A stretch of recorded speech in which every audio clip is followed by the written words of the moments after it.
Witam serdecznie w mojej kuchni. Późna wieczorowa pora, powszedni dzień, ale weekend niedługo, bardzo niedługo. Generalnie można byłoby usiąść na fotelu przed telewizorem, zrobić sobie drinka i powiedzieć, no nie ma czasu, nie ma kiedy, ja nie mogę robić wyrobów domowych, bo nie mam kiedy. Albo można wziąć mięsiwo, nóż w rękę i jakąś kiełbasę zrobić. Można wyciągnąć sobie jakiś standardowy, wiele razy sprawdzony przepis. Można, tak jak ja w tym przypadku, pogrzebać w książkach i wyszukać coś ciekawego, coś czego jeszcze nie robiłem.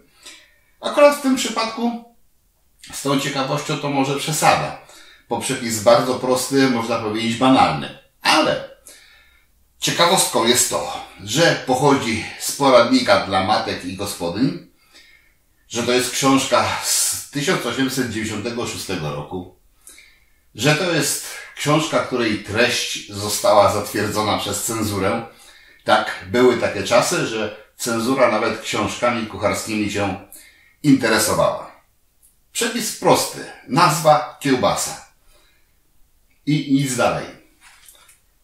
Nie ma żadnych proporcji przypraw, ale wskazane, że należy to wykonać z okrawków karkówki, mogą być też okrawki innego mięsa wieprzowego. Ja tutaj mam taki jeden kawałek większy, trochę okrawków karkówki, bo akurat przygotowywałem taką do wędzenia.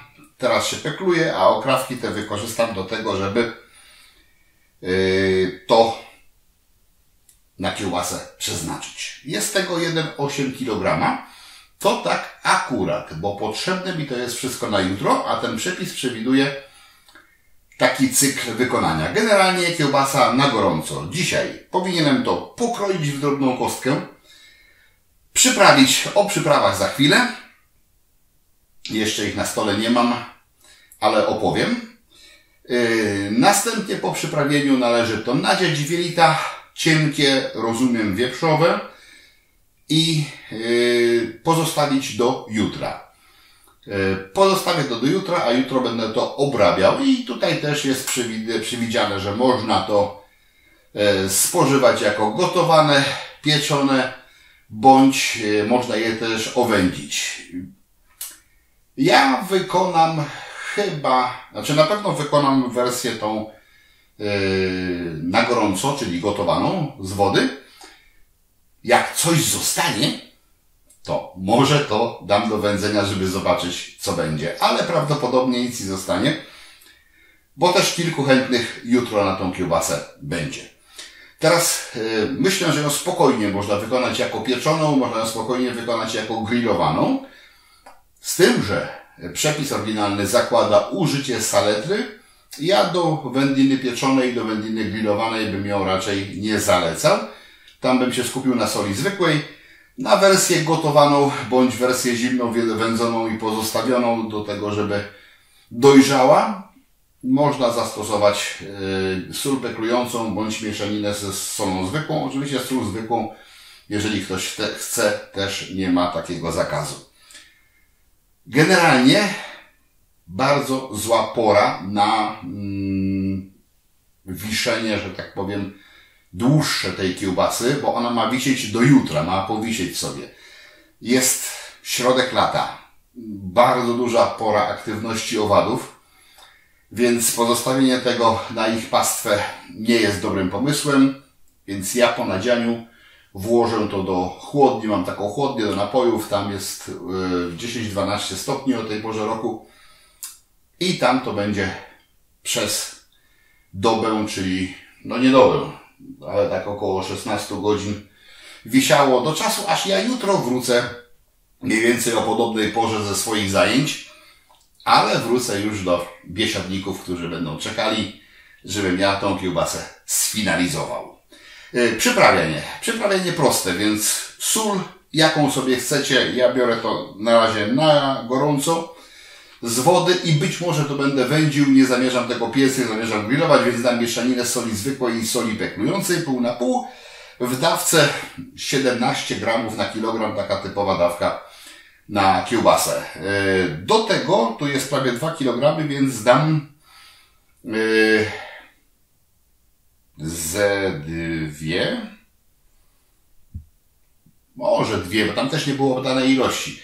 Między 1 a 2 łyżeczkami pieprzu czarnego, przy czym pieprz w ziarnach, i 1 łyżeczka ziela angielskiego, bo tu ma być dodany tylko pieprz czarny i ziele angielskie w wersji tłuczonej, więc ja 2 łyżeczki pieprzu czarnego, 1 łyżeczkę ziela angielskiego wrzucę do woreczka, tłuczkiem to zgniotę i takie grubsze kawałki z mięsiwem zmieszam.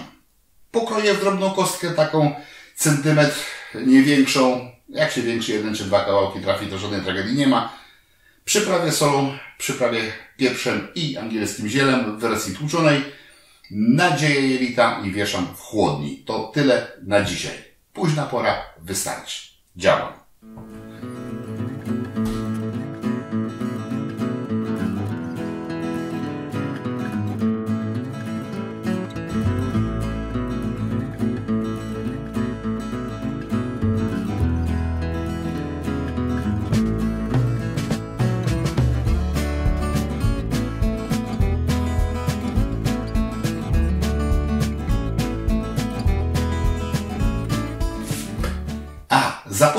Zapomniałem o jednej bardzo ważnej przyprawie. Kilka ząbków czosnku. Też nie określono oczywiście w przepisie ile, więc pozwolę sobie na drobną własną interpretację i na te 2 kg 4 ząbki czosnku wrzucę. Bo przepis podkreśla nie za dużo, bo za dużo czosnku smakowi tej kiełbasy szkodzi.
Dosypuję czosnek. Ja dodaję mieszaninę soli zwykłej i soli wędrującej. W oryginalnym przepisie była sól i saletra. Dawka saletry w takim przypadku 2 gramy na kilogram mięsa. Warto też trochę dłużej poczekać, zanim się kiełbasę zacznie termicznie przetwarzać. Saletra wymaga trochę więcej czasu niż sól wędrująca, żeby właściwie na mięso zadziałać. Dosypuję tłuczony pieprz i angielskie ziele. Dolewam trochę lodowatej wody i rozpoczynam wyrabianie. Na początku, jak zaczynamy mieszać, wszystkie kawałeczki są wyraźnie rozdzielone, ale z czasem zaczną się powoli sklejać. Wyrabiamy tak długo, aż to sklejenie zacznie następować. Poznamy to potem, kiedy uderzymy dłonią w jedną stronę mięsnej masy, a cała masa drgać będzie. Znaczy się, że cząsteczki już się z sobą sklejają.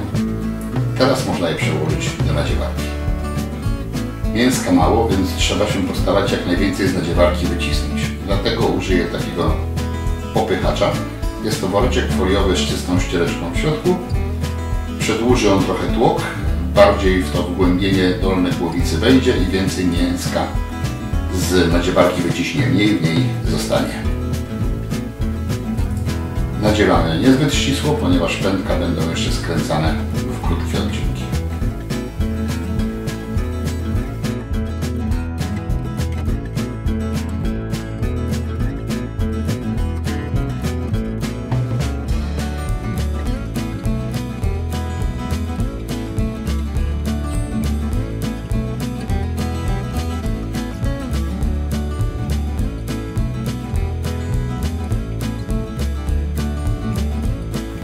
Po nadziewaniu nakłuwamy kiełbaski, każdą w kilku miejscach, szczególnie tam, gdzie widać jakieś pęcherze powietrza.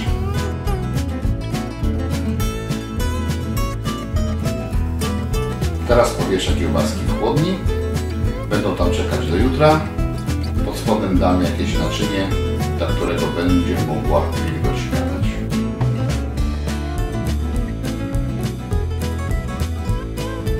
Nadszedł dzień kolejny, więc sięgam do chłodni po kiełbasy.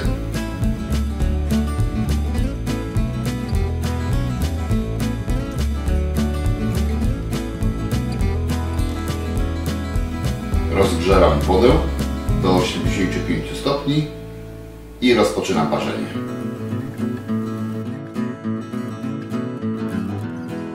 Oczywiście włożenie chłodnej kiełbasy spowoduje gwałtowne obniżenie temperatury wody, ale kuchenka cały czas działa i powolutku będzie podnosiła. Nie przekraczam 85 stopni.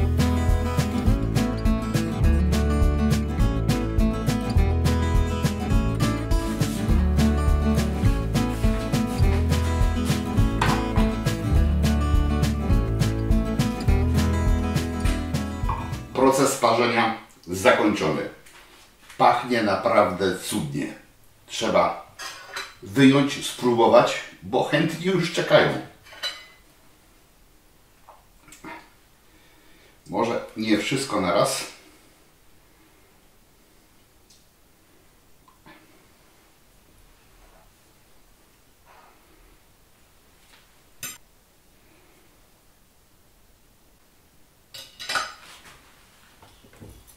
No, za duży nóż i jakiś mniejszy. Pierwszy kawałeczek.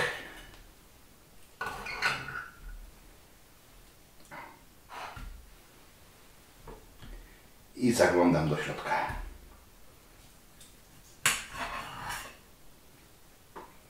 Tak to wygląda. Piękne, duże kawałki mięsa. Pachną bardzo fajnie. Jak tu się powstrzymać przed spróbowaniem?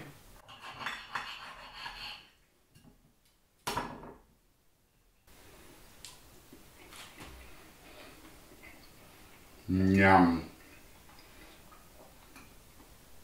Prosta kiełbasa, oczywiście, żadne cudo, ale bardzo wyrazista.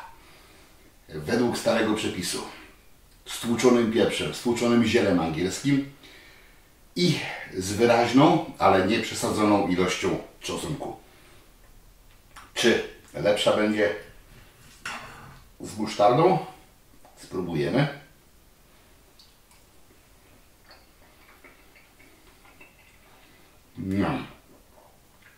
To też swoje robi, ale tutaj już czuć musztardę, już nie czuć smaku kiełbasy. Więc jednak zdecydowanie w wersji takiej bezpośredniej, tylko jeszcze, o tak, ostatni kawałeczek, trochę domowego chlebka. O. I o to chodzi. Nie będę się tu na Waszych oczach obżerał. Rzecz pyszna. Mam ochotę zasiąść do stołu i spałaszować tego więcej. Na pewno nie zostanie nic na wędzenie, więc może kiedyś wykonam jeszcze jedną wersję tej kiełbaski po to, żeby ją właśnie wędzić i pozostawić, żeby troszkę po wędzeniu zimnym podeschła. Będzie nowe doświadczenie. Także wygrzebany, odtworzony stary przepis ze starej, trochę dziwnej, ocenzurowanej książki, ale jest dobry. Polecam, spróbujcie. Bardzo, bardzo fajna rzecz. Jeszcze kawałeczek. Zapraszam na kolejne odcinki. Zapraszam do subskrybowania kanału. Pod filmem znajdziecie taki dzwoneczek. Jeżeli w niego klikniecie, to będziecie otrzymywać powiadomienia o kolejnych odcinkach, na które bardzo serdecznie wszystkich zapraszam. Zdrowia Wam życzę i smacznego.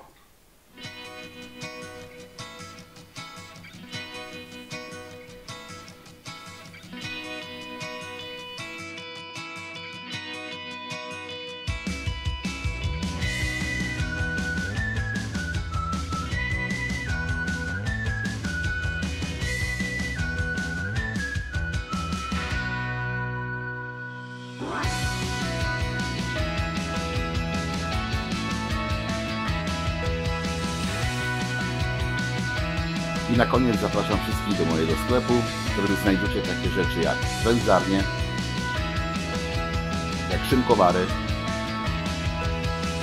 jak sprzęt dla winiarzy, sprzęt i surowce dla piwowarów, wiele innych tematycznych rzeczy dla pasjonatów wyrobów domowych oraz tematyczne koszulki i co ważne, żadna z nich nie jest produkowana w ilości większej niż 300 sztuk, więc to są unikaty. Zapraszam serdecznie.